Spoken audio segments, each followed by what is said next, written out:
तर मंडळी आपल्याकडे हे बघा, इथे एक झाड आहे, फळझाड आहे, ते म्हणजे डाळिंबीचं. दरवर्षी ह्याला भरपूर अशी डाळिंब येतात. तर बघा, या ठिकाणी डाळिंब लागलेलं आहे, हे दिसतंय तुम्हाला. हे बघा, इथे किती छान लागलेली, इथे आता तयार व्हायला लागलेली आहे. हे बघा, डाळिंब इथे दिसतंय तुम्हाला. दरवर्षी ला भरपूर अशी डाळिंब येतात. इथे आलेलं आहे, इकडे आलेलं आहे, अलीकडे त्याला फुलं पण आलेली आहे. इथे फुलं दिसतात तुम्हाला.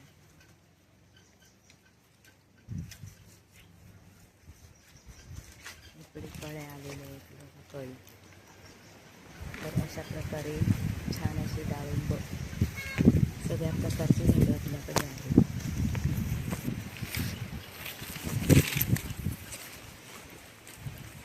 हे डाळिंब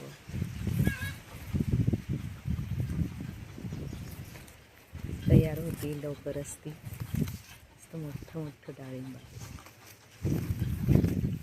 इकडे छोटी छोटी सुद्धा लागलेली, इकडे छोटं लागलेलं.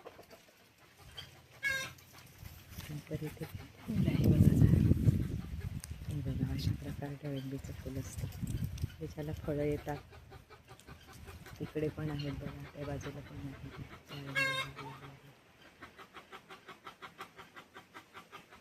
तर खूप छान, गोड आणि पूर्ण ऑर्गॅनिक अशा प्रकारचं डाळिंबाचं आपल्याकडे हे झाड आहे. आणि छानपैकी आपल्याला ही डाळिंब खायला मिळत आहे.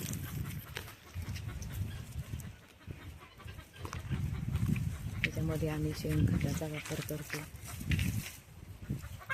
शेणखत फक्त वापरलं जाते, आणि पाणी, आणि भुसभुशीत अशी माती, तसंच पालापाचोळा वगैरे पडलेला असतो, त्याचं कंपोस्ट वगैरे करून या ठिकाणी या झाडांना दिलं जातं.